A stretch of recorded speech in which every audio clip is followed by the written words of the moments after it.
Hey, Shalita, how are you? I'm great. How are you? I'm doing fantastic. So I thought you were in LA, and I was making reference to the rain that is pouring down outside, but you informed me that you're in Mexico. Yeah, I'm in Puebla, Mexico, on top of a mountain surrounded by volcanoes. Wow. On vacation? I mean, that's amazing.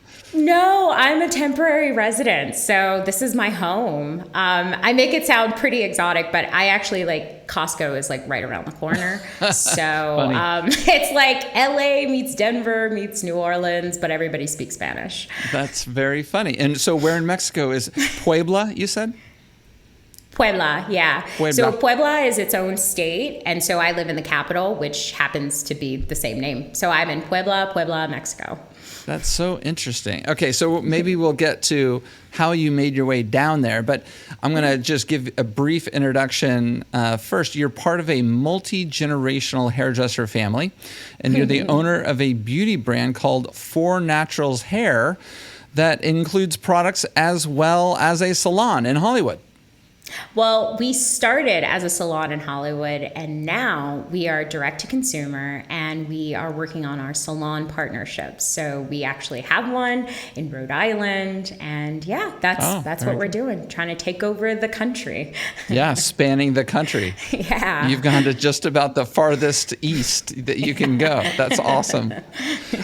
Okay, so why don't we start with the beginnings? So where are you from and how did you make your way here? Because it was not the typical route, especially for somebody from a multi-generational salon family. Yeah, so I was born in Baltimore, raised in Virginia. Both of my parents were kids. So, my mom was 18, my dad was 17. So everyone else was kids too. So it wasn't an easy start because kids make terrible parents, just as a general note. But my grandmother was, on my mom's side, was somebody in the family that I looked at that was very successful. She's had a hair salon since before I was born. Hair Dreams 2, Hair Dreams 1 burned down in Baltimore, so she moved to Virginia and created a different Hair Dream.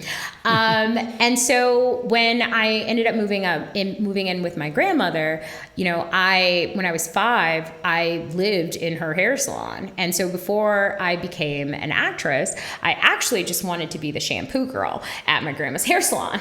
So I achieved that at 12. Just as a note, I was a very ornery shampoo girl. When you get something that you want and then you find out it's not as great, you get really upset. So I would just let the hose go on the ladies that didn't tip me well, the Jerry curl ladies, because it's a long time, and they would give me $1. So I would just let the hose go on them a little bit, get them really wet. So that wasn't 12-year-old. You're that attuned to the economics of being a shampoo girl. Yeah, because I was giving my all, man. This was my dream job, and I was that's no appreciation, Yeah. So I moved on, and for college, I went to Juilliard. And so... Okay, so you started acting pretty, high school? Yeah, so how I got into acting was I was in Petersburg, and I was in middle school, and there was this sleepy meeting, hey, there's these 2 governor schools. There's one for the smart kids and one for the artists. And it'll be a different high school experience. So in Virginia, I was okay, let me try it. And acting was the only thing that I didn't need money and years of experience with. So I did a monologue I did a scene from Raisin in the Sun. And there's a scene in there where the daughter tells her mom that she doesn't believe in God, and her mom slaps her. And so I slap myself to get into the school. They let me in. So That's again, awesome. Just like my shampoo experience, I was man, this sucks. This high school, there were so many issues. So I started cutting school, and then I got shipped off to live with my dad's family in Baltimore.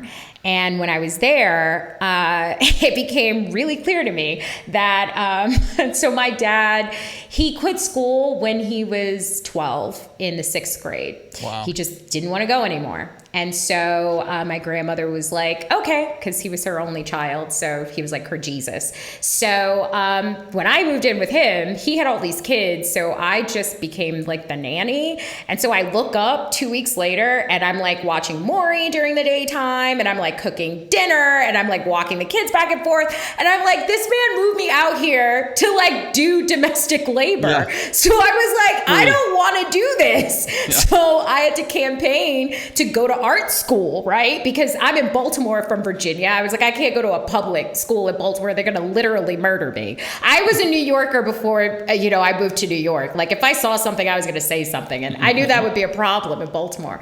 So we go to Baltimore School for the Arts. We just show up one day.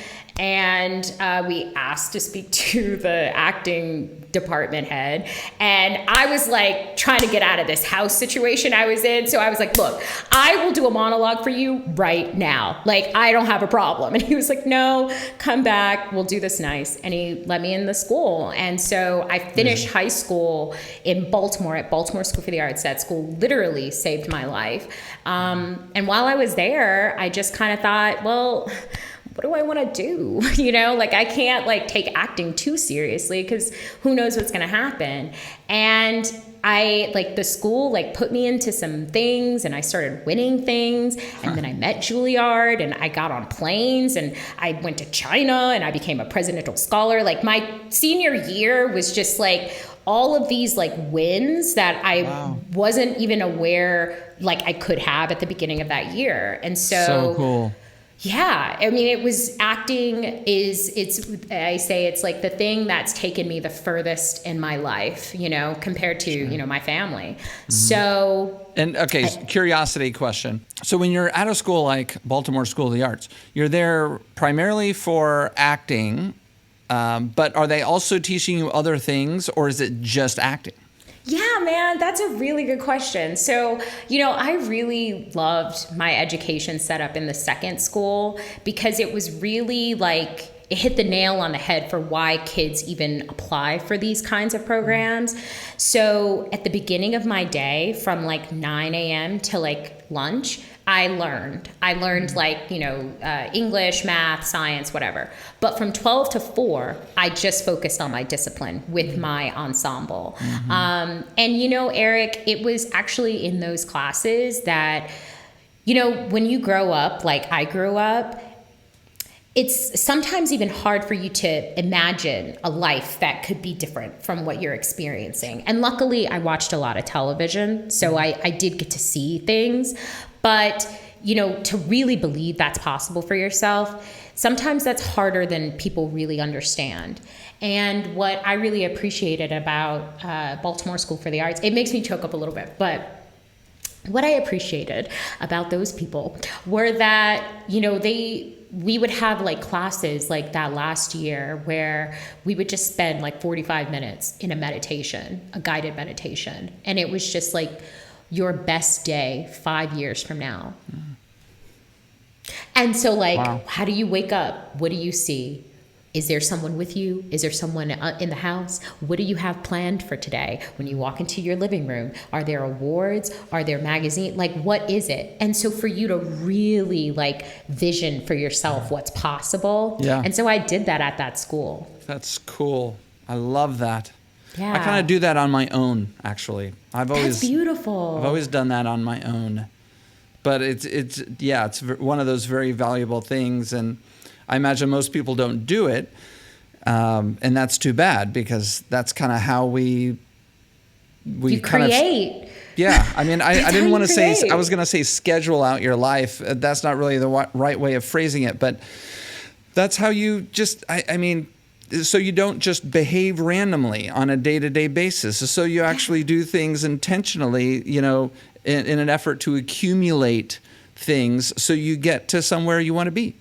Yeah. And honestly, too, it's an opportunity for you to like really examine the beliefs that you have for yourself. Like, what do you even think is possible? Right. Yeah. If you can't even think it, if you like think it and you're like, I can't think that, that's like, oh no. Yeah. No, I think that's beautiful. Okay. So you You went to Juilliard, so you crushed in that school, and Juilliard took you, which is one of the best arts-based schools in the world. Mm-hmm. And what was that like? So that was like sort of the beginnings of how we got here today. So, that school, for me, there was the academic part, the art part, showing up. First year, 9 a.m. to 10 p.m., you're guaranteed 1 hour for dinner, 1 hour for lunch. So it's really like an intensive program. Okay, pause. So you said 9 a.m. to 10 p.m. Are you saying that that's scheduled out for you? Yeah, that's scheduled out for you. No way. Monday through Friday. Shut up. I moved into the dorms. And so the way that the Juilliard dorms are set up is that we have one building that's the school building and one building that's the dorm building. And that building is connected by a platform on the second story. So I would say like there would be whole weeks where I didn't actually touch the real sidewalk because I was just walking from the dorm building to the school building. Like that was life at Juilliard. So it's really demanding. Like it's super challenging. And that's why they only take 18 people a year because a lot of people have experiences there, right? Because it's really intense. So I didn't know that they only took 18 people. Okay, explain that. Yeah, so Juilliard is 3 divisions. There is the music division, which began the Juilliard School, and then there is the dance school, and then there's the acting school. And so the dance school and that's the order of the departments that were added to Juilliard. And so the dance school, it's 24. They accept 12 boys, 12 girls. And by the graduating year, 4th year, it's usually like down to 18 to 16 people sometimes. Some classes are graduating 16.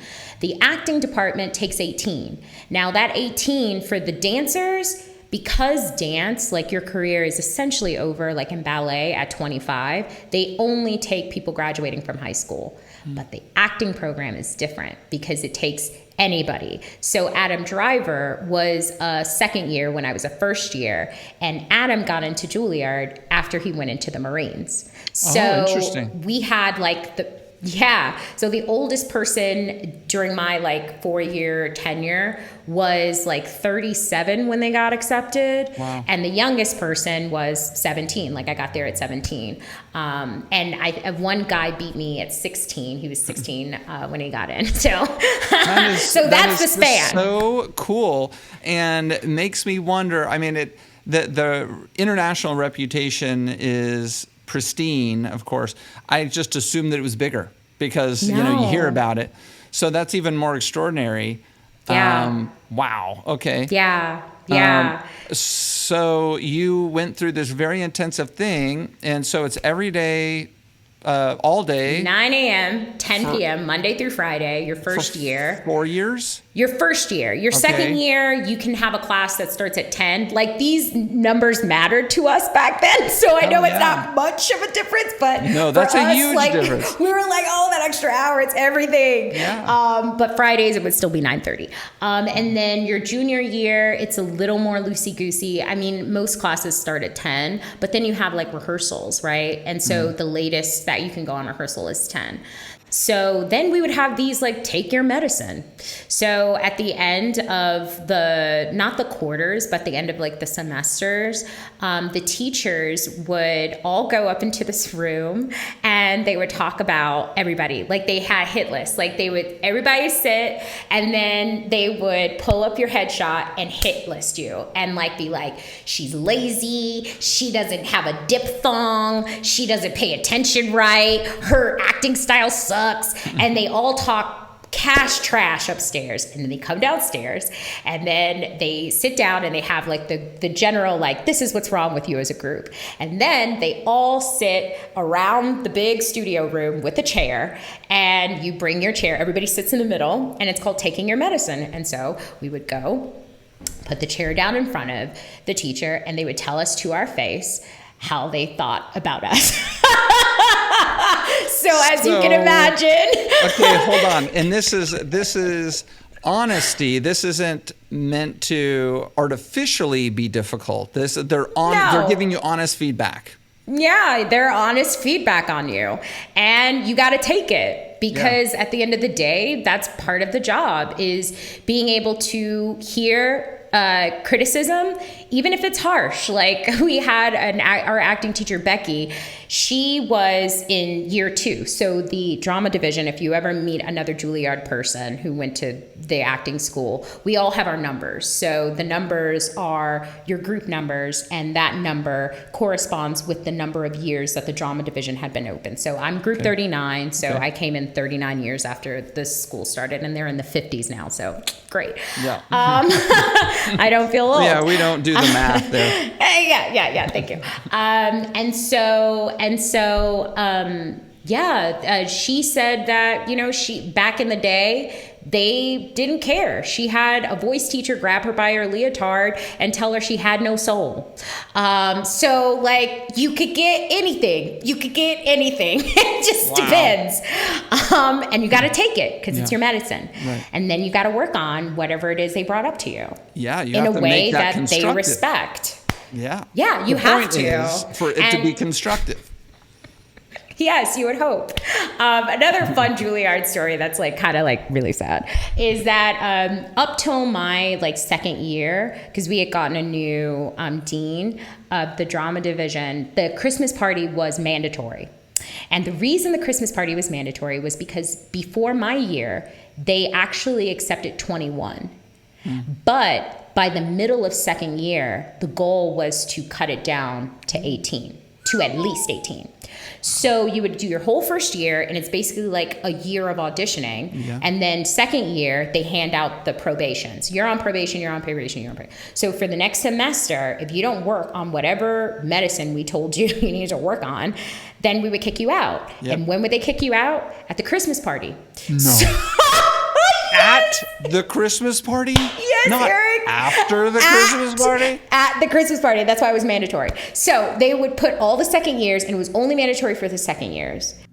So the third and the fourths and the first years, they could come if they wanted to see this bloodbath. But it was only mandatory for the second years because they were the ones getting cut. So you would go into this room, and they would have these paltry refreshments, pretzels and shit, just terrible. Water. And then so you would be dancing to just keep yourself busy. But one teacher, and there would be another room where everybody's getting their heads cut off. One teacher would come out, and she would just touch you on the shoulder. And This is not a party. This is a massacre. And the fact that they call it a party almost makes it like you're watching one of these movies, like Eyes Wide Shut or something. I'm getting people wearing masks. And they pull you out the party and you quietly. So what's his name? I'm so sorry. Robin Williams got cut like that. There are a lot of So the Juilliard curse was that anybody that got cut would be famous, and anybody that made it through the whole 4 years would never work in TV, because we all sounded like we all sounded like this because we are a theater school. So you can't get in front of a camera like that. So the people that they kicked out, like Robin Williams, were real naturals. And so they actually had great careers. Eric LaSalle went on to do that medical drama for years and years, but he got cut. He got cut second year. Wow. So that was at school. That's pretty good company, though. So it's almost, it kind of mitigates the pain to some degree, right? Yeah, it did back then. Things are different now. But in the beginning, that's a lot of blood. So I don't know. Karmically, I think that for those few years, that it wasn't such a bad thing, It encouraged them to change their practices, That is utterly fascinating. Okay, thank you for telling us all that detail that I've never heard of before, and hopefully the listeners found it as fascinating as I did. They're probably thinking are we listening to the hair podcast that I typically listen to? Okay, so you graduate, you made it all the way through, and you learned how to be a great actress and performer and stuff. And then what? So I graduate school, and 3 years later, I become a Tony nominee. And then doing which show?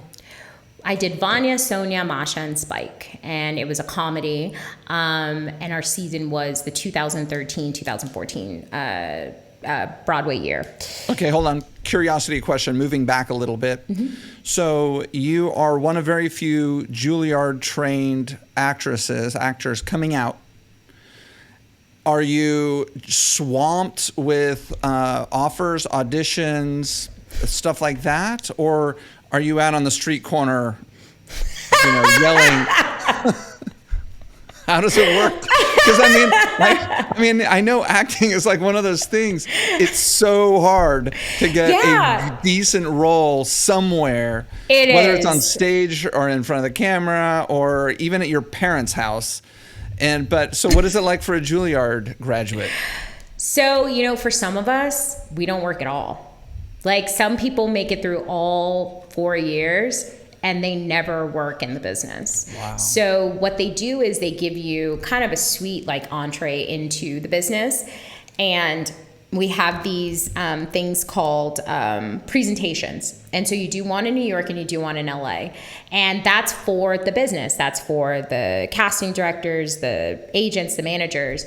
And so you basically do a monologue in a scene or 2 scenes. And they all have these sheets with all of us on there, and they just check. I want an interview, or I just want your headshot resume. And then at the end of that weekend, you get your folder, and whoever got the thickest folder is doing pretty good. And I had a pretty decent folder. And so when I started, I was one of the first people in my class to work. I did Shakespeare in the Park. And that year was with Al Pacino. And then I did another couple of plays, and then I didn't work for 9 months. And that was really challenging. Well, I bet. And then I started the rehearsals for Vanya Sonia, which, so the playwright wrote the second act with me in mind for the role. And it's Christopher Durang. I'm sure your audience they don't know who that is. But anyway, he wrote the play, and I rode with that play. We did Lincoln Center, we did Princeton, and then we got this Broadway run. And my Broadway debut, I got nominated for a Tony. Oh my God. But if I could shine a light on the hair now. So Juilliard, I'm on my own. I tell you my schedule. I'm a Black woman with typical Black hair. So I actually went natural in Juilliard because I couldn't do the relaxers or the blowouts anymore because my hair, the sweat alone would just negate any hair appointment, right? So I went natural. And then about a year after graduating, I had an audition that I was like, oh my God, I know the character has straight hair. So I decided to flat iron my hair for the first time in 7 years. Was it a Black character? Well, I'm Black, so I know. Yeah, it was a Black character. Okay, a Black character with straight hair. Yeah, okay. Yeah. So it was basically, if you look at television, most Black women are rocking straight hair. Yep. But they're doing these wigs and things, right? And at the time, I was a struggling actress. I could not afford a wig. So I was like, I'll just straighten my own hair. And so I got a call back, but then I didn't get the role. So I went to rinse my hair, start all over again, and my hair was irrevocably damaged. I had some parts of my hair were just straight. So now I am having to deal with this hair damage and also auditioning, right? Yeah. So how can I make my characters look so they're flattering, but also deal with this hair damage, right? So I do my Tony season, and if you look up my Tony season, all my press, I had this short cropped on the side and on the edges, and it was a little long on top, but that was in response to that hair straightening session with one flat iron session from years before. Wow. So my hair never really got back. So after the Tonys, I lost. I go back to Broadway and I'm like, all right, I'm going to close out the show. And I think I'm just going to go out to LA and climb that mountain, see if I can get some TV money. So I move out to LA. Now I have this short hair And in my business in Hollywood, the way that you look is part of the job. So, for me, typical African American hair, but I have this atypical job that requires the use of my hair. So I had an agent tell me, hey, for commercials, you have a really young spirit, but the short hair makes you look really old. So would you be open to wearing wigs and things for different auditions? Yeah, absolutely. Because for me, I'm just thinking transformation, right? And so, I just want to get the job. So I get on a show. It took me about a year, and I auditioned for 59 different projects before I booked my first job. Oh my God, that's amazing. That's over 100 auditions, okay? That is amazing. I often talk about the number of banks I went to before I found one who would lend me money, and it was somewhere around that number, but it's just, not one role, 59 auditions. That is just extraordinary. You need to have such an amazing composition internally to be able to do that. To take that amount of rejection. And that's for me, I'm pretty with casting directors and things, I audition in a week, sometimes 3 times, sometimes 4. I often turn down projects because at this point, I've auditioned for thousands of projects. And I know when I read the sheet, I read the news, this person probably has a contract on the job, I can tell what's worth my time now. Got it. But back then I was going after everything that was given to me. Sure. And I would get these test deals, and then I would get to the end and they would choose the other girls. Oh no. So that happened for a year. And that one experience happened 6 times in that year. So it took a lot I literally was in Redondo Beach in my little bungalow crying on the couch in July of 2014. And I literally screamed this is how LA kills your dreams. I literally had this realization that I'm living the dream killing. Yes. So I'm a victim of it. So then 2 short months later, I get my first job. And then from that one job, I book a job or work a job every other month until I'm on 2 television shows, NCIS and Mercy Street. And that's NCIS, that's big. Yeah, it's big. And you know what? That's why we're here today. So it was from that job that was my first series regular job. So what does that mean for your audience? That means that as an actor, so there is a co-star. So that's they have they have less than 5 lines co-star. There's a guest star. So they may have they have more than 5 lines, and they may have a few scenes. Then you have a recurring guest star. So it's you're not really a part of the show, but we want to bring you back for episodes, right? You're part of the story. But then there is the series regular, and then there are numbers 1, 2, 3, 4, on the call sheet. And so to get that series regular job, that's a holy grail, the holy grail. That's regular money. That is regular money, but 24 episodes worth of regular money and residuals worth of regular money. So that's it's a life-changing job. Yeah. And so for me, I was oh my God, I did this in my 20s. And, I think about Law & Order SVU and how you can go anywhere in a hotel and you can see that show. So I'm oh my God, that's going to be me. And then that dream died on me. What? How? Hair, man, hair. So when I started the show, again, I told you about that thermal straightening. So now this is several years after that, and my hair is just starting to grow back, right? Terrible. So I had this straight hair wig, and I was flat ironing my hair. Now remember, one flat iron session killed the hair. So I'm hey, this is money. So I'm doing this for the right reasons. So I was flat ironing it, but that first few episodes in season 1, it became the writing was on the wall. We're in humidity. We're in New Orleans. We're shooting in New Orleans. So my hair can't take this. So when I got that series regular job, from season 2 on, you're going to be our series regular. Oh, amazing. But I have this issue with my hair. I need to wear curls because the straight hair is really hard to manage. And so my hair as a series regular is being done 5 days a week, sometimes twice in a day. So when your hair is fragile and compromised, any kind of styling, over time, the hair just breaks. And that's what happened. And so for season over season, I was, okay, the straight hair wig, let's go into curls. So they got me these extensions. I wore those for 9 months. I did an episode in the water that required 2 weeks of practice in chlorinated water, and we shot in swamp water. And I have this like construction, braids, sewn on tracks, and I'm getting in the water every day. And so when I took that down, I discovered the traction alopecia in the center of my head. Explain traction alopecia. Now, of course, our audience that were hairdressers, so, but still.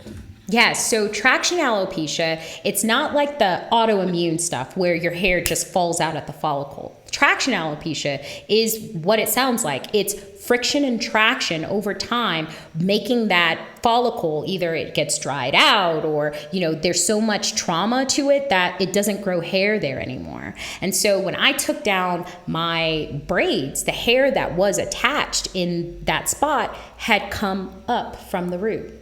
So for me, at 20 something years old, I had never dealt with hair loss on my scalp. So that was super scary. So when I went back to work, I was like, hey, I can't do that anymore. We have to find another construction for me to get into this ponytail. So the end of season 2, my character, she went through 5 different hairstyles in 3 episodes. But then when we came back for season 3, I thought, okay, I can use wigs and sew them to my hair and only use my hairline. And so in the middle of season 3, when I was taking that wig down and washing my hair, I noticed the very visible difference between the hair that had been styled every day for months and the hair that had been put away under the wig. And there was a dramatic difference. That hair in the front went to my nose. But then during hiatus between 3 and 4, I go to Aveda and I want to get my hair colored. And, when you wear hair hats, that's what I called my wigs, right? When you live in these wigs, there are a lot of daily, moments that can breed shame for you, right? Because you're wearing a wig, right? Sure. And so when I went into this Aveda, I was like, oh, should I let her take it off in front of everybody and take down my braids, or should I do that myself in the back? And I decided to do it myself in the back. And when I was taking down my braids, I saw that I had less than 1.5 inches of hair on my hairline. So it was in that moment that they were not, hey girl, you coming? But I had to cry. I was really strong in my photo, but I had a real cry because it became really apparent to me that I had to quit this job. I had to quit this dream job and all this money, but it was nothing but problems for me in reality. So I went back and I had that infamous season 4 helmet head wig. And that was me completely giving up. I had directors that I had worked with in previous seasons that everyone was like, the wig is ugly. And that was really the sentiment. It's an ugly wig. But for me, I knew what I had gone through, and we just established I'm probably made of steel at this point when it comes to other people's opinions. Sure, of course. So I knew what I went through, and so I knew why they were reacting the way that they were, and so it was fine for me. Okay, so what are the fans saying? So we're talking about the mid-2000 teens here? Yeah, we're talking 2015 to 2018.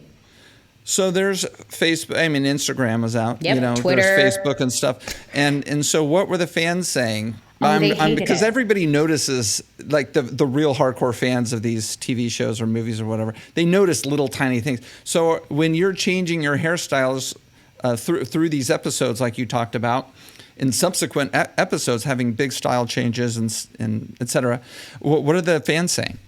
They're hating it. Eric, also being a Black woman, we have a lot of representation now, but when you really look at the numbers, it's still a struggle. So for a lot of Black fans, it genuinely hurt them to see me look like that, right? Yeah. How do you get on such a platform, so much money, on the show, and you look like that, And so for me, because I knew what was going on, and I didn't feel like I could talk about it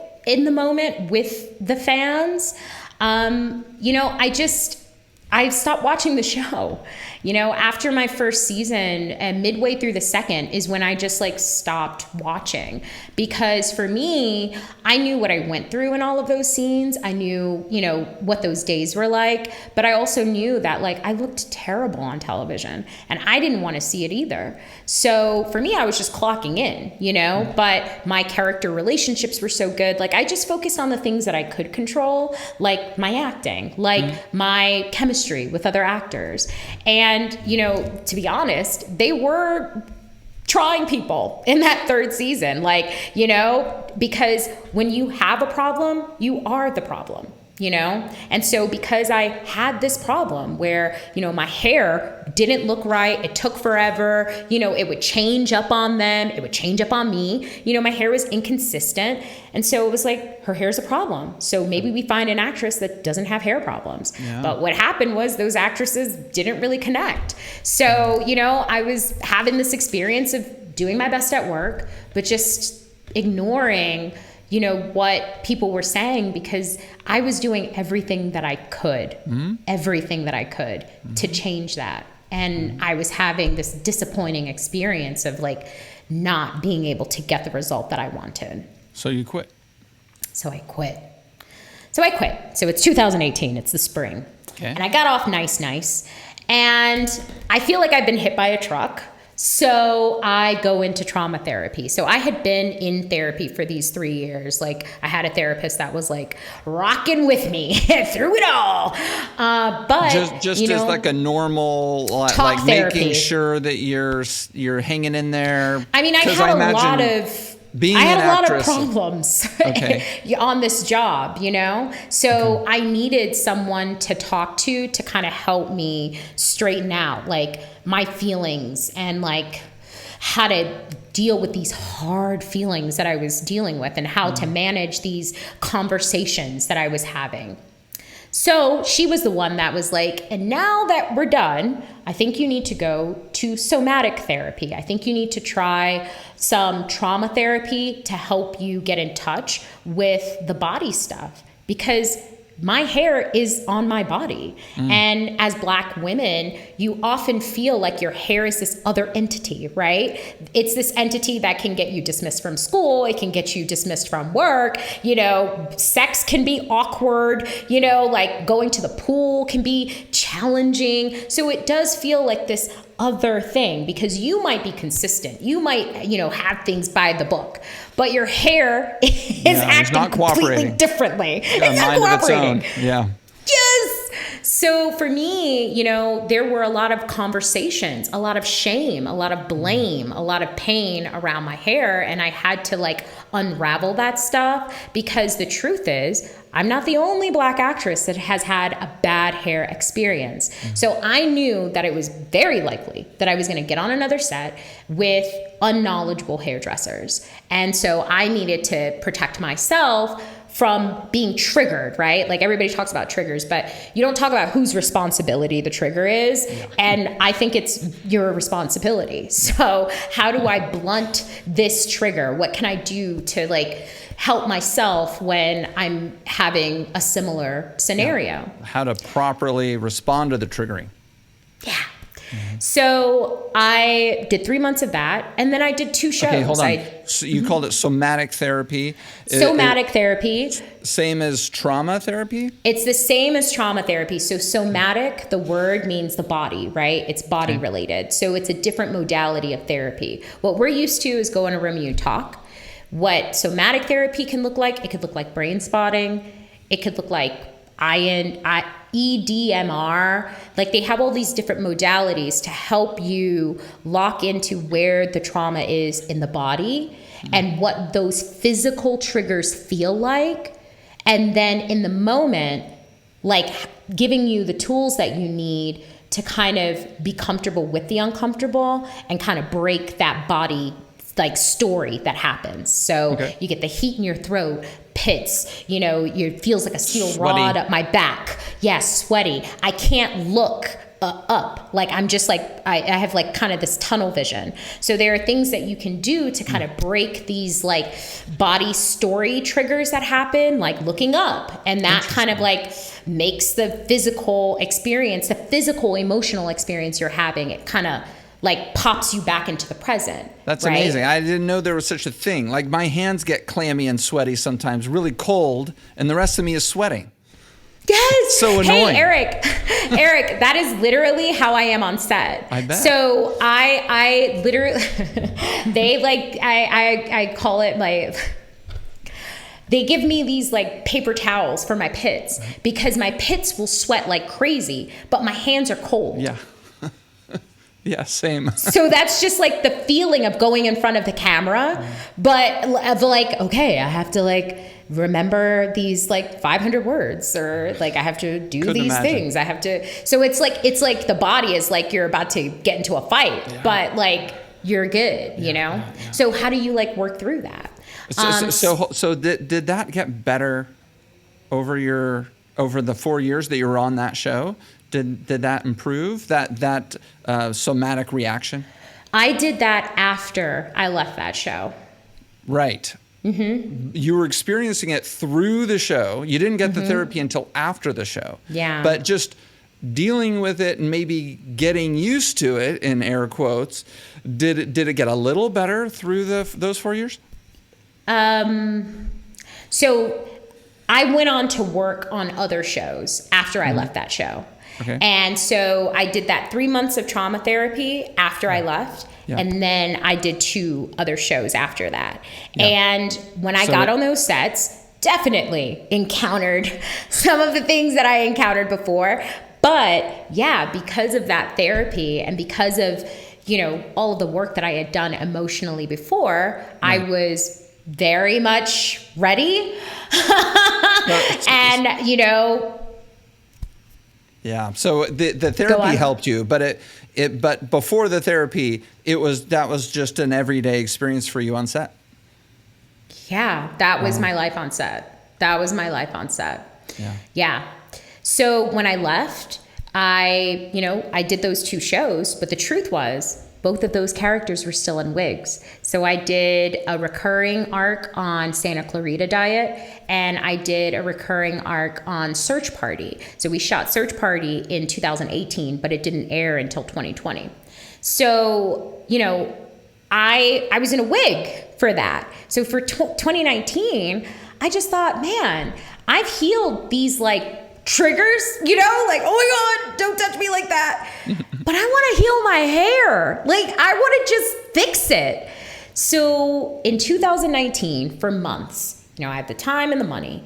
I just focused on like solving my problem because, you know, I come from that cosmetology world, and I considered my grandmother a great business owner because she was a learner, right? So she would go to these trade shows and like learn these different things. And I knew what we knew about our own hair and about like how to make it better. And that was nothing. Like, we know how to hide it well. We know how to style it. We know how to fry it. We know how to lay it to the side, but we don't know how to improve it. We don't know how to restore it, right?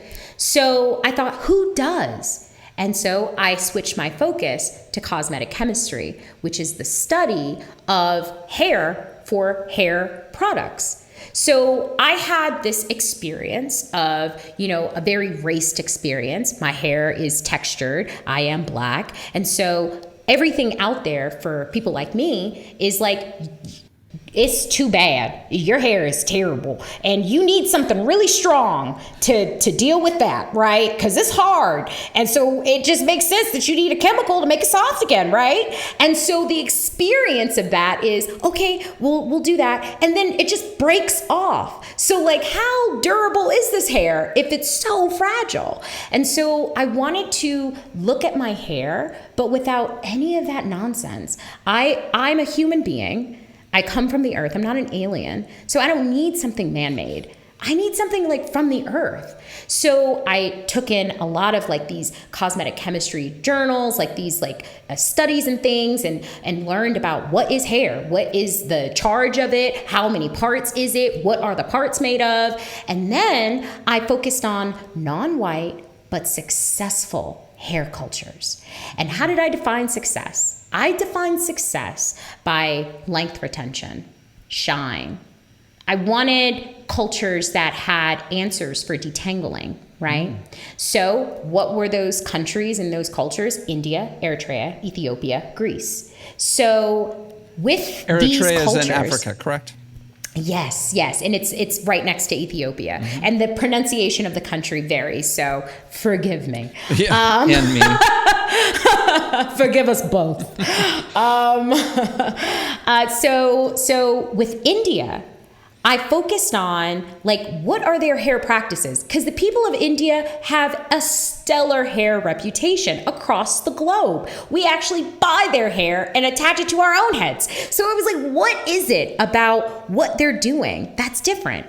And it's really just a mindset. It's Ayurveda. So we know Aveda, but what the hell is really Ayurveda? Ayurveda is it's their medicine, but it's this belief that you can heal human maladies, not the symptoms, but the root causes with plants.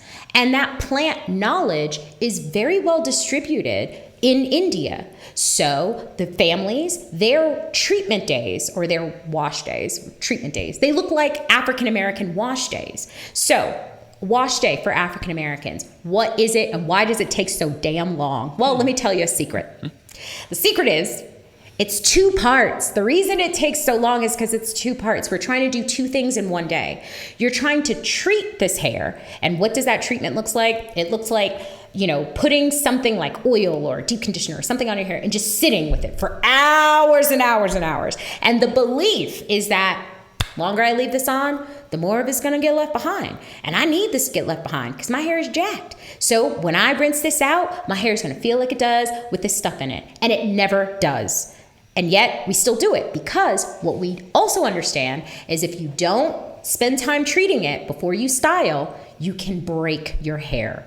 So we don't have the luxury of just getting it wet, washing and going, right? The majority of us don't consider ourselves having wash and go hair. So the styling portion is twisting, it's putting it up under a wig, it's labor, right? And it takes hours. So, your wash days as a Black woman, hours and hours just sitting with things. Well, in India, they do the same thing, but it's actually the ingredients that they use work. So they go to the market, they get henna, they get indigo, they get amla, they get whatever herb that can cure whatever malady the family member is having with their hair. They add it to this mud mask mixture and they use some water and they put it on the head. Do it themselves. From the moms, they do it themselves. From the moms to the dads with the beards to the kids with their hair. And they spend the weekend, they sit with it on for a few hours, they rinse it out. And so their wash days are super quick. And they're probably family recipes, right? Yes, they're family recipes. And it's specific to each family. So for them, their wash days are super quick because they took a day to treat. And that treatment remains in the hair, which is why the hair is so shiny, it's so thick, it's so strong, it's so long. And so with that information, I reverse search. Okay, I know I'm not a genius. I mean, I might be, but I'm not gonna, we're not tooting horns. Yeah, not gonna toot, but